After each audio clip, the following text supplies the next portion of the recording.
Hi, I'm Cindy Wheeldryer, and I'm here at Magnolia Gardens Assisted Living Center, and I have the privilege of interviewing a longtime Cottage Grove resident. This is Glen Bricker, and Glen's not a total native. He moved here when he was in high school. But let's find out a little bit more about what his life was like before he became a Grover. I grew up over at High Banks Road out at east of Springfield, and it was a big ranch that my dad was managing for Mr. Quackenbush, who had Quackenbush's Hardware in Eugene. And it was such a great place that me and my dog Edgar used to play together while I was growing up, and we had a great time. I'd like to say about Edgar that he didn't want anybody to get close to me at all. He was very protective of me. What kind of dog was he? He was a shepherd. So tell us your full name and when you were actually born. My full name is Glendon Henry Bricker, born at in my grandparents' house at Trent, Oregon. I know most of you won't understand where that is because it don't even hardly have a road by it anymore. And the only thing left there is the church, and which is a good sign, and I like that. So it's kind of between Pleasant Hill and Springfield. Pleasant Hill and Dexter. And Dexter, okay. Yes. Yeah, it was a great place. My grandpa Ferguson used to live there for quite a long while. He rented the place by what he could raise on it, and the owner got 1/3 and Grandpa got 2/3. You know, that's the way it used to be back then. But anyway. So you were born in 6. Okay, so you were born in December? December 23rd, 1926. Okay. Well, the first car I remember that my mom and dad had was a Model T pickup truck, and that's what we moved with to out of Thurston on High Banks Road. Okay. Yeah, and my dad really liked cars, and he went from there to a 1938 Buick with fender wells on both sides. I still remember it like I saw it yesterday, which I didn't. But it was a beautiful big car, you know, and with a straight 8 motor in it. You're 89? Or you're almost 89? Okay. I'm almost 89, yes. Okay. A lot of people can't believe it because they say, well, you surely don't look 89, and I say, well, I really feel I am.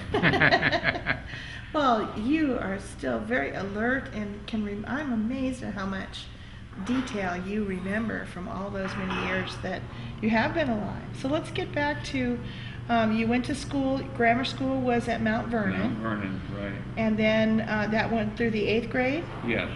And then for 9th grade you went to? Thurston, the old Thurston High Okay. School. Yes, it's been around a long time. And then right before you could graduate from there, your family moved to Cottage Grove. And what year was that? 1942. In 1942? In the fall, in September the 10th, in fact, if you want to know the date. September the 10th of 1942. And so there was a lot of friends that you'd gone through all the grades with that you had to leave behind to move to Cottage Grove. That's right. At the beginning of your junior year. Yes, and that was not an easy thing to do. Sure. I know, because I had grown up with them, and they were just like family, actually, you know. Well, what are the names of a couple of those people? Well, Leroy Hanna is one, and Richard Davis is another, and they're still alive. At least Leroy Hanna is. And a lady friend that I had was Ruth Hermack, and she lives in Eugene right now. I saw in an obituary not too long ago that one of her sons has died. And so I took the privilege of calling her. I got her number from a phone book and calling her, and we had not made any conversation for years upon years. And she was so thrilled about the fact that I called her, even though there was death in her family. Oh, sure. But her son had an incurable disease in him. Well, weddings and funerals tend to bring longtime friends and family members together for a That's short true. time to reconnect. Yes. So what made your family move to Cottage Grove? A job. Well, that always, it's probably the case. My dad had a job that paid about twice as much money as what he made running the farm for Mr. Quackenbush. And so it was a thing that he thought that he had to do. And I'm glad that he did. And what job did he take? He was working in the woods. Okay. Yeah. So it was a lumber job, Yeah. a logging job. Logging job, yes. Mm-hmm. Yes, and he had been in that back when he was a young guy. Okay. Although my dad was in World War I. Mm. And so he had been a logger before even World War I. And he always liked what he did, but that wasn't uncommon because I liked what I did. I always liked what I did. I was in the remodeling business, since 1967. And every job is different, when you're doing remodeling. There's nothing ever the same. And so... Well, I bet you that kept you busy given the age of some of the houses here, particularly on the west side of town. yes, that's the old part of town. That's true. Mm-hmm. So you moved here in the beginning of your junior year. Yes. And there was a particular young girl that caught your eye your junior year. There was. Her name was Lucille Jean Eastburn. Yeah, she was a wonderful lady. Yeah, I'll tell Now, you. who did the spark fly from first, you or Lucille? I'm not really sure. It was just a thing that Did you meet in a class? Is that where you first had your first conversation together? Was it in the cafeteria? Was it at a football game? I think that we were in a couple of classes together at school. Mhm. I really think that we were. And so that was, you were at Cottage Grove High School when World War II was winding down in the European theater, but it was just still raging in the Pacific. Yes, it was. And it was a scary time for a lot of folks on the West Coast, not knowing if we were going to be attacked on our own soil. I never knew for sure that I was even coming home. I really thought I probably wouldn't be because things were really bad out in the South Pacific at that particular time. Mm-hmm. And yet we did it just like we knew that that's what we had to do, and we did it. Now, you kind of had an unusual senior year because you spent your junior year here, and then your senior year, you didn't graduate from Cottage Grove High School. No. So tell I that didn't. story. Well, I wanted to go, I was interested in communications, and I wanted to go to the old Eugene Vocational School, which was a Prairie Lane Community College. And so I went into Eugene so I could, and stayed with a friend, and so that I could go to school half a day and go to vocational school half a day. And it turned out to be a good thing because it helped me when I got into the Navy that I had some radio experience and communication experience. And they like they said, aha. And they wanted me to go to radio school in the Navy in Los Angeles. And so that's what happened to me. Just as soon as I got in and out of boot camp, why they shipped me off to L.A. to the radio And were you school. drafted or did you volunteer? I volunteered. I wanted to get in as soon as I can. I was still 17 when I got into the Navy. My mom had to go into the recruiting office and sign a paper for me to say, yeah, it's okay if my son wants to go. And the fact that your father fought in World War I, there was a very strong military respect. Background, yes, background. there really was. And And so- my dad was a good soldier. He was in the Army. So you graduated from South Eugene or North Eugene? Neither. Okay, it was Yep. just one Eugene High Yes, School it at was the just time. Eugene High School. It was before North or South or Okay. Sheldon or Churchill or Yes. any of the rest of them that were around. So Eugene High School, class of, what year did you graduate? 1944. 44. 1944. There's a lady that lives here in Magnolia that graduated with me that year, Oh. believe it or not. Small world. Yeah. So you enlisted in the Navy, went through boot camp. Where'd you go to boot camp? San Diego. Okay. And then they sent you to Los Angeles for communications training? Yes. And and you wanted to be a communications radio dispatcher? Was that what you were hoping to do? Well, I didn't get that far, actually. It was radio code, and I hadn't taken typing in high school, which was a handicap for me. But I ended up being able to do code and communications, radio communication, typing at 23 words a minute. And they said, that's not bad at all. So your job in the Navy, you were assigned to a ship? No, I went to Guam. Okay. To the Naval Radio Station in Guam. That was your first duty post? Yes. And as soon as I got there, why, they were waiting for somebody to come. And so they sent two chief petty officers home and let a commissioned officer take over their places. And they put me in the cryptographic room on Guam, which was all I got to see was classified material, you know. Wow. And I did that. In fact, I didn't even know it until I got back home that they had called the chief of police in Cottage Grove to see what kind of a guy that I was. And they didn't want to give classified information, you know, just to anybody off the street.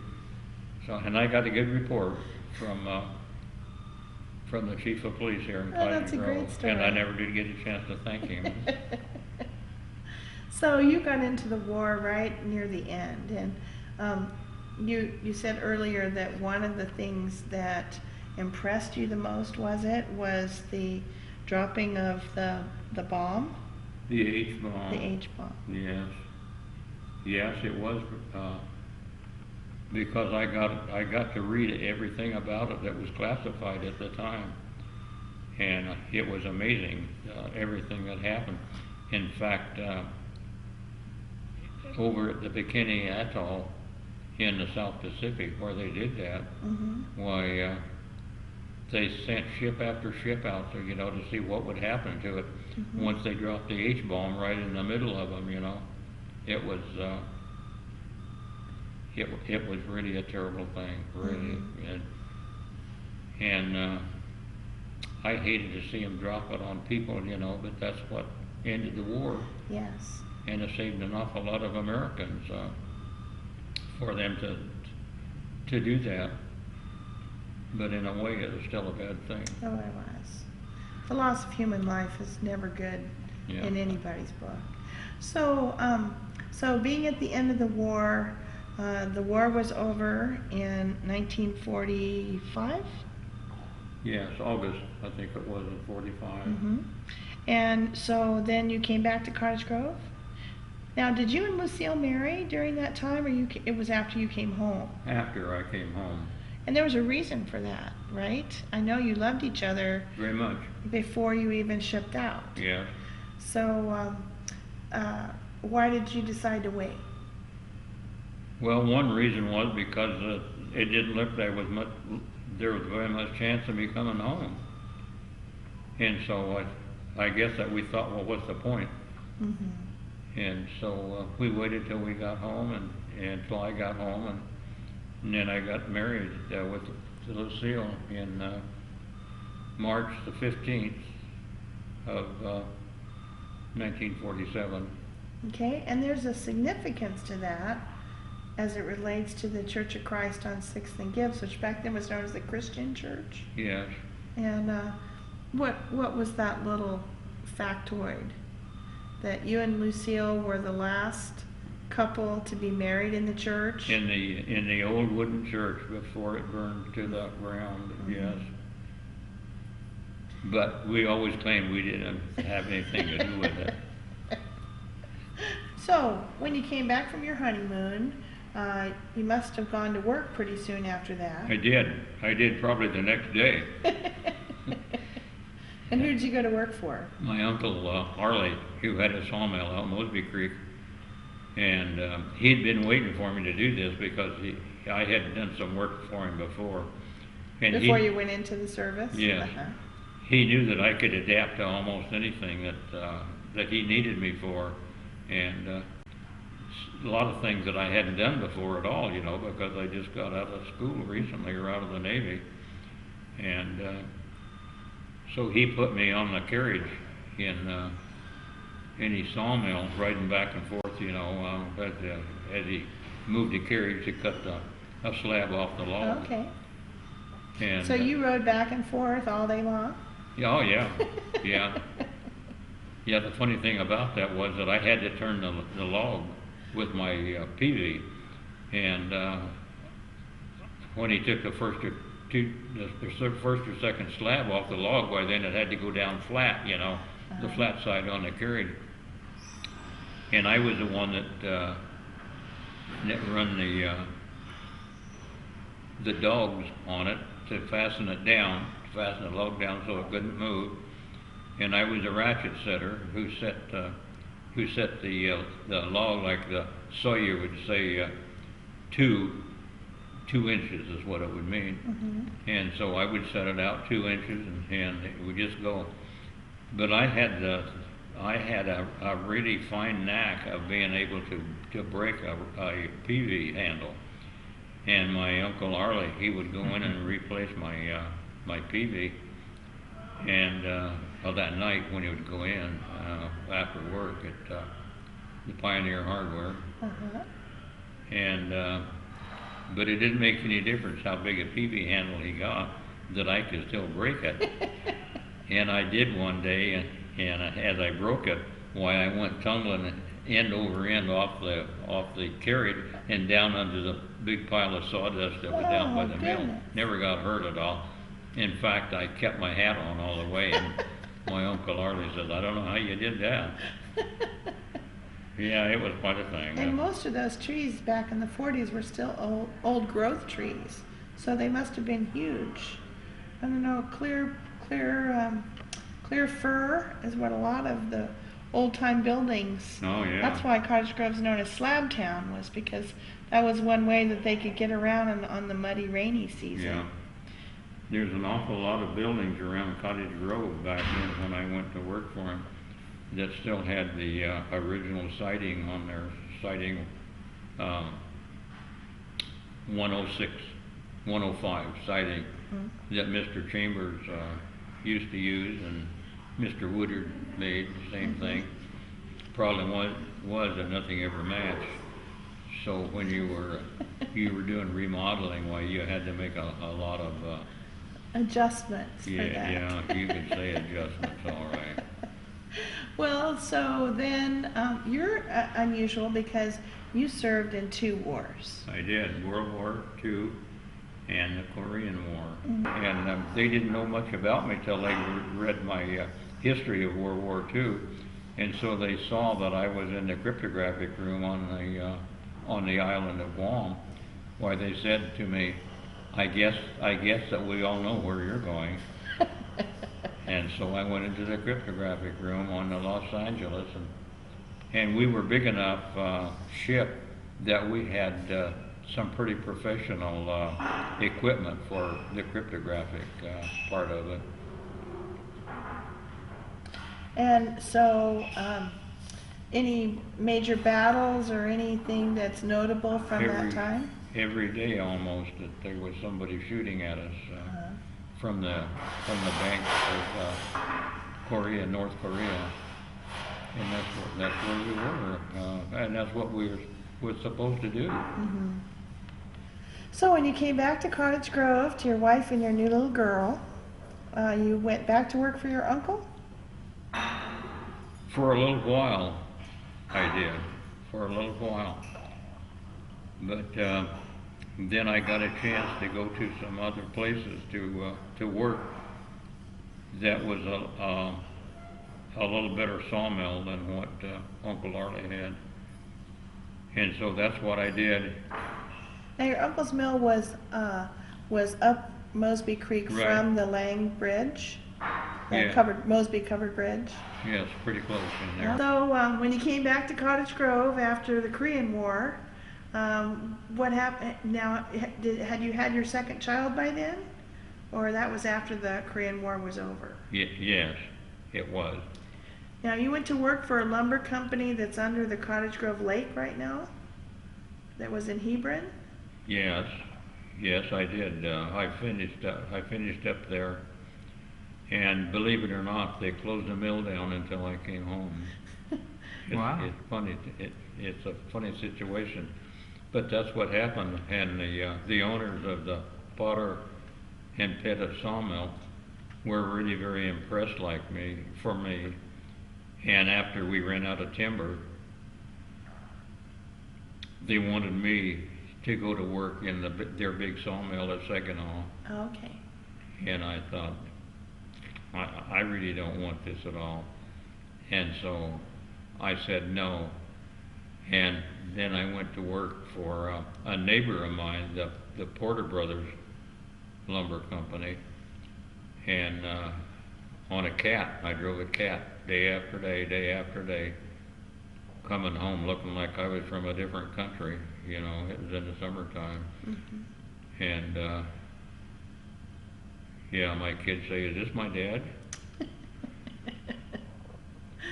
So, and at what point did you go into business for yourself? Because you had that remodeling business Yes, for many years. I did have it for, I think we figured it was 23 years or something like that. And that was Glen Bricker Building and remodeling. Building and Remodeling. Right. And you spend most of your time on the west side of town here, is that right? I did a lot over there on that side of town, that's for sure. I did an awful lot of work for Mrs. Warren Doherty, who had 5 houses that she took care of all the time. That sounds a lot like Dorothy Stewart, too. Dorothy had a bunch of different houses as well. Oh, yeah, She was that's true. always mixing up. Yes. So you told me at one time you were so trusted among the property owners along West Main Street. That I had a key to almost every house. I Yes. think that's a great story. Yeah, I'm not too sure, but I still might have a lot of them. So what were some of your major remodeling jobs that you did? Kitchens, bathrooms? Yeah, any place that had water, Okay. especially if it was a rental, because if a renter had a problem, like a bathroom, they wouldn't ever tell the owner, you know, they just let it go and go and go and go. As long as the water would come out of the faucet, why, it was okay. And then it got so serious, you know, that, well, on one house I know that I did in Cottage Grove, it was leaking a lot around the toilet, a lot. And one day the lady used the restroom, and when she got up, her feet went to the ground. Oh my. It did. Oh, ouch. Yeah. Yeah. So, all this time that you're working in your own business, you and Lucille were pretty actively involved in the Church of God, Church of Christ. That's right. On 6th and Gibbs. And I was teaching Sunday school all this time, you know, and I was teaching Sunday school, and on my evenings, I would do either giving somebody an estimate or working on next Sunday's class, one or the other. And I was busy all the time. But one thing I didn't do was take time during the day to give somebody an estimate. I didn't do that. I was sure that I had to work at least 8 hours a day, and that's what I did. And the other stuff I had to do, I did it on my unworking I see. hours. And during that time, that's when I was taking my coffee break over at the little ice cream store, and somehow. In the old hotel. Yeah. And that was in the 80s, in the early 80s. Yeah, yes, it was. Well, let's tell that story. That is an amazing story. A very unlikely story and a very happy ending story. Yes, it really was. That I would go over there every afternoon, usually about 3 o'clock, and little Amy would be there. Little Amy was a very irresistible six-year-old girl, and I got to meet her there in the ice cream store. And I suppose that I had ice cream with her for about 2 months or so in there, and I asked her mom, could I buy an ice cream cone for her? And she says, well, actually, Glenn, and I knew the lady, who was her mom, Carrie Lowe. Hmm? And she says that's about the only thing she can eat because she has a really bad ear infection, and coming from her tonsils that was giving her so much trouble. And so this went on for a little while, and I kept saying that Amy was going downhill a little bit and not able to speak the way that she ought to be able to speak, and I could still understand her. But Amy and I had a really, really good relationship, and she loved me. She really loved me. Mm-hmm. Because there wasn't a man in her life, and outside of her grandpa from Curtin. And her mom, Carrie, was holding down 2 jobs, right? Yes. What were those 2 jobs? Well, at the Vintage Inn, why she was a cook there, and then downtown where I met Amy, she just was behind the counter all the time, taking orders mostly. But Amy and I got to work or to see each other every day. It seemed like. In the afternoon at 3 o'clock. Yeah. And she was kind of sickly, wasn't she, for a kid her age at 6 years old? Yeah. She was 6 years old and weighed 128 pounds. Just not 128. Beg pardon? It wasn't 128. No, she was 28. Yeah, that's right. I'm glad you Yeah. said that. And she had lost almost 40% of her hearing. Because the swollen tonsils are pressing against her ear canal. Yes. So you found out that she had this problem and it could easily be fixed with surgery, but because her mom was a single parent working 2 jobs, she made just enough money that she didn't qualify for any public assistance with that surgery. Yes. So Glen Bricker on his white horse comes riding into that family, and what did you do? I took the information to my senior class at church, and I told them everything that I knew about this. And it was I knew that I was looking really sad because I felt really bad about this. It was really getting to me, the situation at Amy. It wasn't that she just loved me, but I loved her too. Mm-hmm. And we really had a great relationship. So I told my class all about this, and several of them spoke up and said, well, let's do something about this. That's the Grover way. Yeah. And so that's what we did. And in less than a week's time, why, we raised 115 or 15. I think it was $1,500. Yeah, it's $1,500 that we had to have, and then the doctor was going to discount the price of the surgery, which helped a lot too. Mm-hmm. And so that's what happened. And y'all were $500 short of the cost for the surgery, and community sharing pitched in that last $100. $100. Yeah, $100 away from it. the last $100. So it was a community effort. It was. And that's what I wrote in that poem about her, that there was an awful lot of people from the church who put in to the fund, but a lot of people that didn't know her or did she know them. Mm-hmm. You know, it was, and that's the way it ought to be. That people doesn't really know, doesn't have to know who they're helping. You know. Mm-hmm. And the good news is it had a happy ending. She had the surgery. It did have a happy ending. And just as soon as she had the surgery, when the pain went away that was bothering her whenever she ate almost anything but the ice cream. And her hearing improved too. Oh yeah, there were so many things that improved, you know, even her attitude about a lot of things, because she didn't hurt when she ate. Mm-hmm. And like she was mom, actually a preschooler at the church nursery school, is that right? Yes, that's what was happening, but I didn't know her because I really wasn't connected with that part of the church. But I tell you that it really made me happy the day that her mom told me that the surgery was a success. Mm-hmm. And she started improving right then, almost immediately. Started gaining weight, yes. Hearing better. Yes.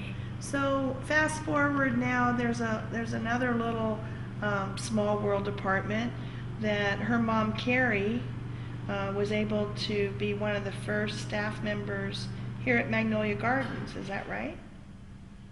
No. Or was that Amy? That was Amy when Amy got to be up in her 20s. Uh-huh.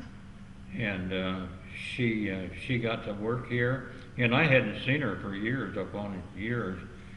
And after her surgery, for a little while I did. And so when Magnolia Gardens opened in the early 90s, I believe it was, she was one of the first employees here, but you didn't get here until what, 2011? When did you move in here? It was in 2012. In 12. So you moved in here shortly after her death. Yes, 6 months. Okay. 6 months afterwards, I did, because I was having a very difficult time at home because of my back problem. I had fractured my back, my vertebrae in 3 different places because I had osteoporosis and I wasn't aware of it. Mm-hmm. And you also had some knee problems too from being on your knees, doing all those remodeling jobs. Yeah, that's true. And in the woods when I worked there on the cat, mm-hmm. every day I tortured my knees and I didn't know it. Mm-hmm. I wasn't even aware of it, what I was doing. Most of it was not from running the cat, but from running the log loader. So going back to your young family, you and Lucille raising your kids. Let's talk a little bit about what were those years for you, and describe for us what the typical life was like for the Bricker family when the girls were younger. Well, I had the opportunity. Bud Best, Uncle Bud, had hired me to do some work for him. And the first time I did anything, why, I guess he thought it was all right because he had me out of his house doing some work too on the roof that was pretty bad. But then he decided that he'd buy some land across the street from where he had his office. So and he ran a used car lot? Yeah. He bought 3 houses over there, and he wanted me to tear this one down to clear it to where he could put his lot there. And I had been aware of this house before because I had done a little bit of work on it. And I looked at it again and I said, Bud, I can't tear that house down. Why don't you just sell me the house, and I'll move the house and clear the lot, and it'll just save you an awful lot of money, because it's going to take a long time to tear that house down, because it was a built in a great way. Very sturdily built. Yeah, it was a wonderful house. And so we agreed on a price on it, and that's what happened. And I moved the house 12 blocks, and cleaned up all the land there, and then he sold another one of the houses to another contractor in town, and the other house was not worth moving at all, and so they just tore it down. I didn't have anything to do with that. Now this is on North 9th Street. So Yes. Was the house that you moved, was that across Gibbs from Robertson Drury? Yes, across 9th Street. So right now there's a Connects Auto Parts store on the east side. Yes. And there's still an old service station, parking, Mobile station. mobile station was there. Yeah. And then Bob Hamilton's car lot is next to that. Yes. So which one was Bud Betts' lot on that street? It was right across the street right straight across the street, across North 9th, from where, Is it where Connects Auto Parts is now? That was the old Coast to Coast store, wasn't it? yeah, it wasn't right where that one is, because that was back where the second house was, I think. Okay. But yeah, he made a car lot out of that over there, and then he decided to move. Okay. So you moved this big house. How many bedrooms does it have? 5, 5 bedrooms. 2 And bathrooms. and you moved it to what's your address there? You're on the 1030 corner. North 11th Street. How could I forget? 1030 North 11th. So that's directly behind the Yeah. Chinese food Yeah, the restaurant. Chinese car lot, where we parked the parking lot. Okay. You have an amazing hobby. What is your hobby that you've Collecting had for old-time years? radios. There you go. Tell us about how that got started and where a lot of your collection came from. Well, it come from all over.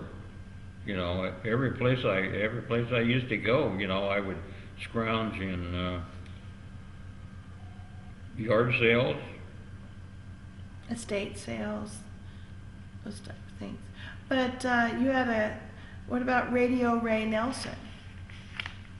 Yeah, after I knew Radio Ray, of course.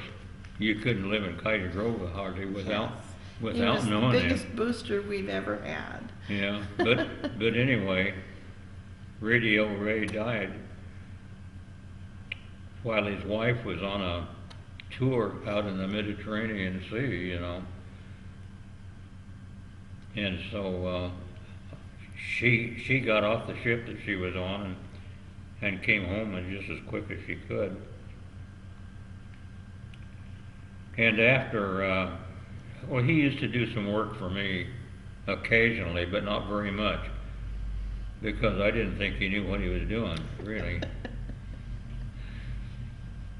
He would, the funny thing about it, he had a building out there behind where he lived on North or South River Road. And the building out there, I went through it one time, and after I had made a deal with Jen, his wife, that I wanted everything that was radio related of his. And so we made a deal on the figure, and I had a 4x8 trailer, and made out of a '58 pickup, Chevy pickup, and I took 8 loads in that trailer home. Actually, we had bought a little house that connected to our property that had been damaged by a fire. And so I had just got it finished remodeling it, and I filled up every space in it with old-time radios.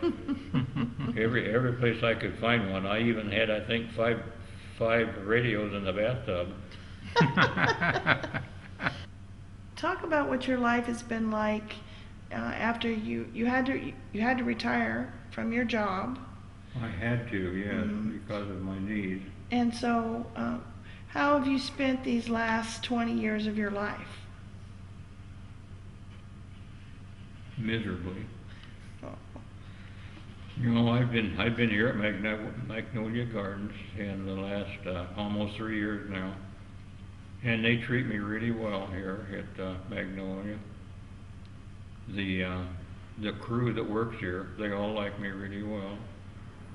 Well, you're a likable kind of guy.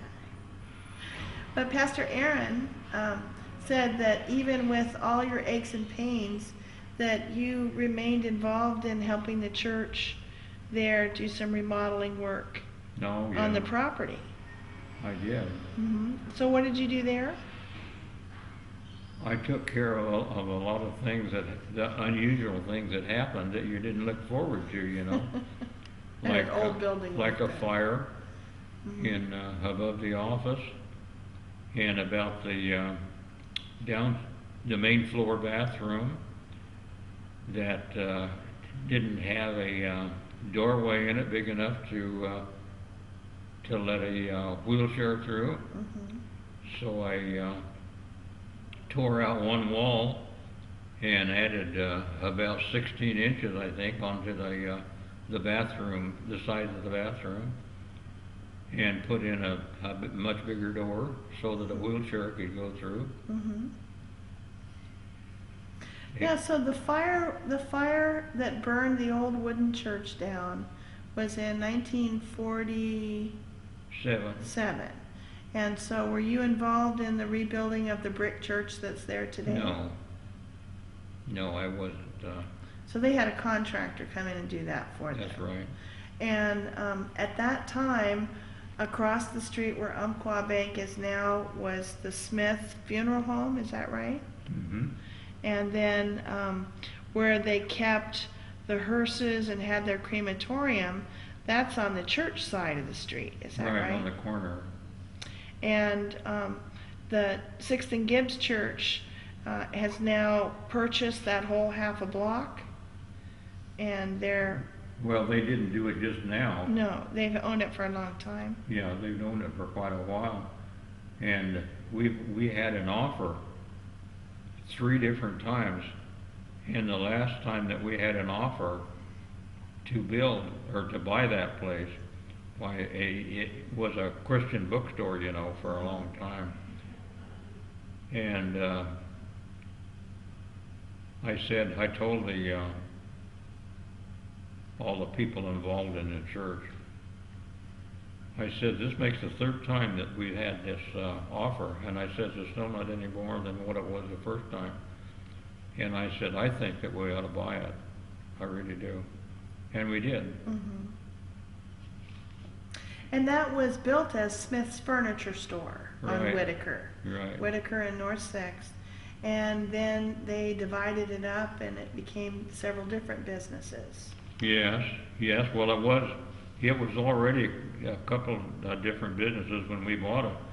And like the Cottage Grove garbage people lived there or had an office there for a long time.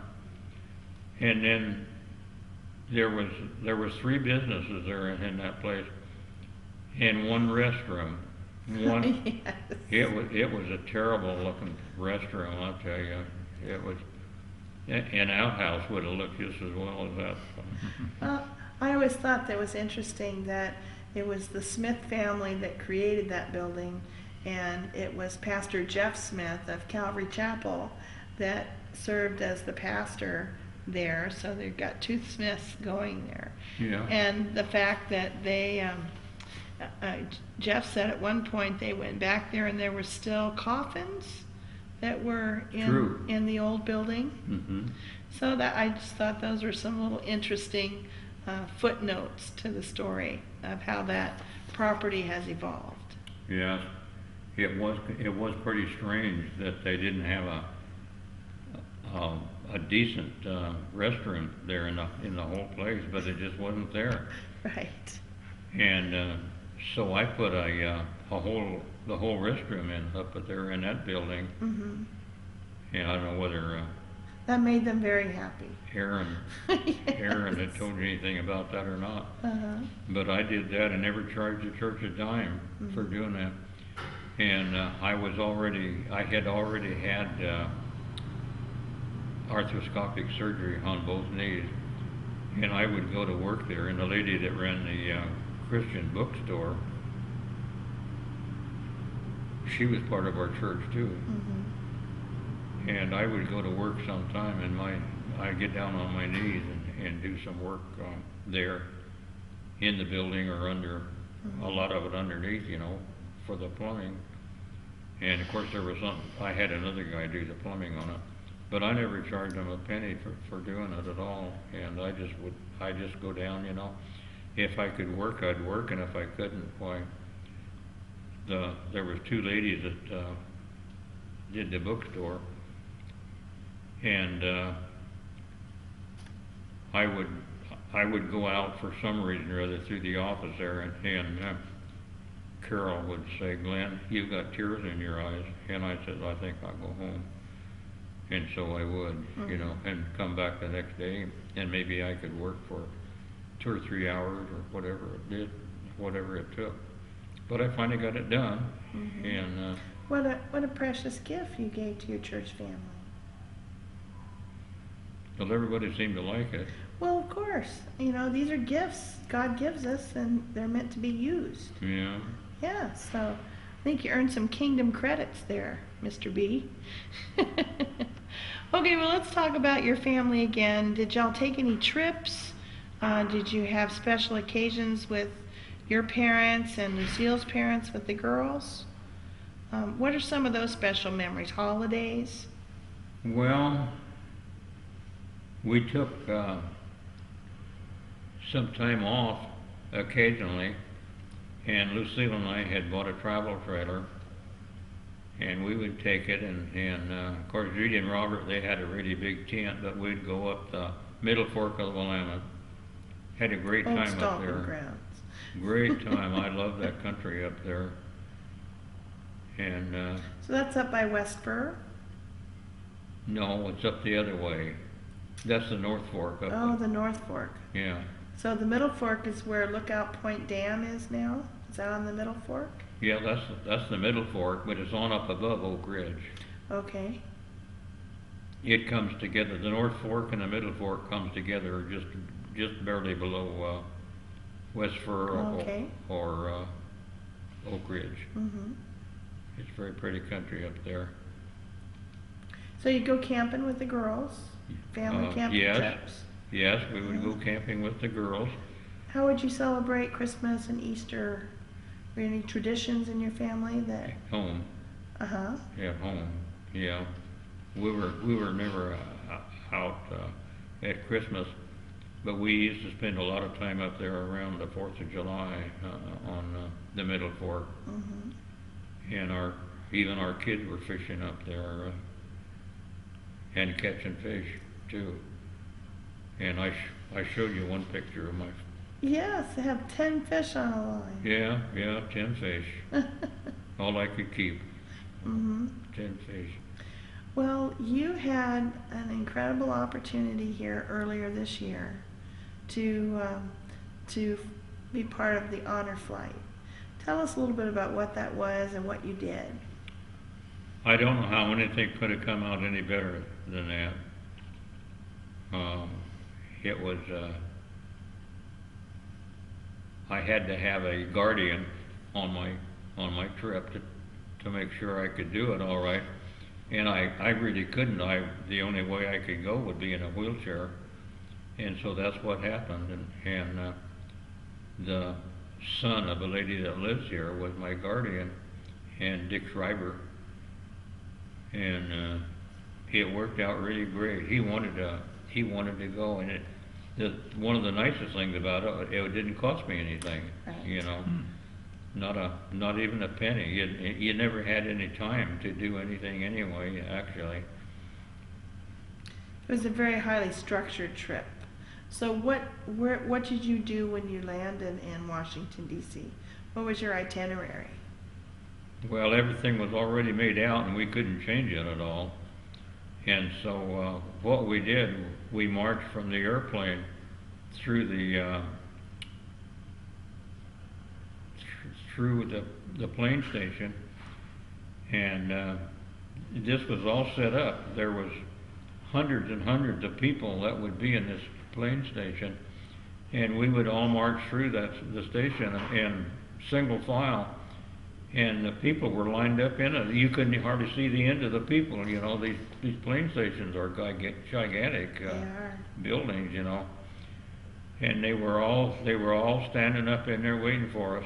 And as soon as they saw the first one, they start to clap, and it was just like that continually. They would clap for as long as it would take 100 people to walk through. It was very, very impressive. I'll tell you, Cindy, that what they did. So you went to the World War II Memorial, which is kind of the purpose of the honor flight, is to let those that fought in World War II be able to see the monument that was built in their honor. Yeah. And there's a Korean War Memorial on the mall also. Yes. And so you got to see both of those? Oh, yeah. And the Vietnam War Yes. Memorial? Yes, they have the great thing where well, this is from World War II, where the 3 Marines were all standing up there, you know, putting up the flag, the United States flag. He'll get you. You can't hardly look at it without tears coming down your cheeks. And a lot of other places too, you know. Now, did you lose any friends in the war? Kids you went to school with in either World War II or the Korean War? So it never hit home that close to you? No, it didn't. And I guess well, that's fortunate. I guess I was pretty fortunate. The one thing that did get to me was right after World War II. Why, I asked one of my Navy buddies if he would be my best man at my wedding on a Saturday night. I asked him, and he gave his approval that he would do it, and he died the next morning in a accident. Yeah, it was. They were in a boat down on the mouth of the Soyuz while trying to get across the mouth of it, and they were swamped by a big wave, and everyone in the boat was. I think there was 4 of them that died. That's tragic. I asked another buddy from the World War II, Benny Stanfield was his name. He lived in Portland, but he said, "Glenn, I'd be glad to do it." And so he was my best man and a very good friend. And because of his, because we lived so far apart, we didn't really get together very much after that. And when you got home, and did you see any of your other Navy buddies after that? Or did a lot of them, you just all scattered back to your own lives? Yeah, that's what happened, yeah.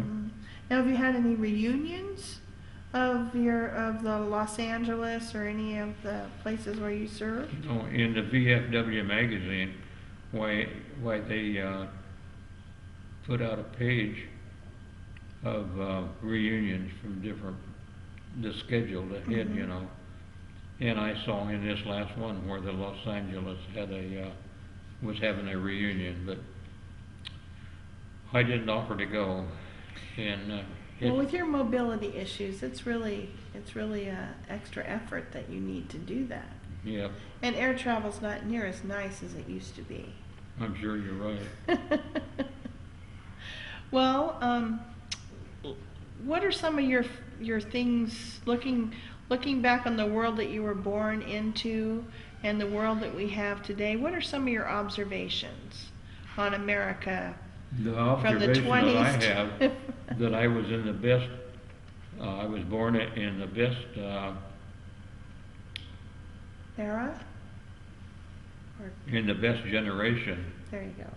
that you could ever imagine just being born in, you know. It was the greatest generation, there's no question about it. We didn't have to put up with any kind of drugs or anything like that, you know, when I was a kid. Never even heard of them. In fact, So life was a lot more simple. it really was, yeah. And it's become a lot more complex today.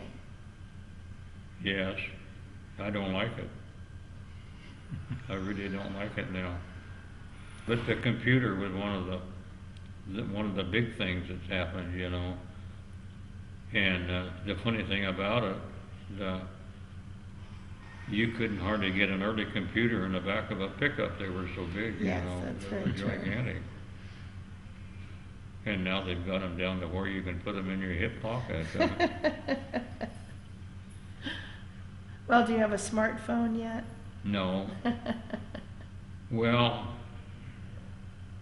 I do have a cell phone that you can take pictures with, yeah. Well, there you go. Yeah. But I rarely have it turned on. Mhm. Yeah. Well, anything else that you want to talk about that we haven't already? Oh, Why don't you read your poem for us on what were we just talking about? The Beautiful Bride, No, we read that one. the vet. Yeah, read the vet.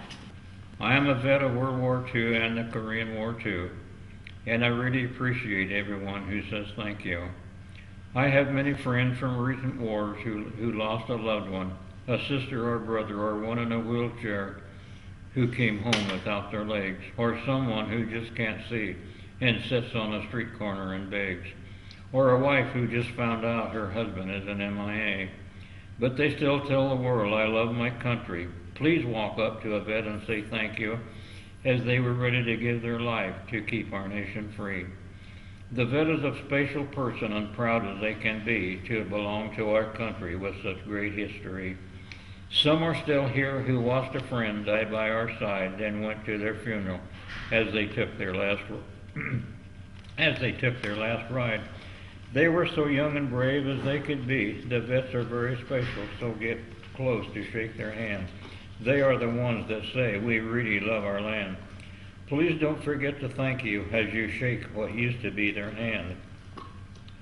Often there is no need for a word to be spoken as you wipe away the tears from each eye and consider all the lives that have been broken. Here's a big thank you to every vet who gave so much but received so little in return. Your life will never go unnoticed. Two little boys were walking on their way home one day on a Navy base in the USA. One said, Mom told me my grandpa was a great guy. And then she would just sit down a while and cry. When I get to see him, I know he will tell me why he couldn't come home, as he lives someplace called Pearl, on a great big Navy ship that they call the Arizona. I love you very much, Grandpa. Won't you please come home to stay? Written by Glen Bricker. Hmm.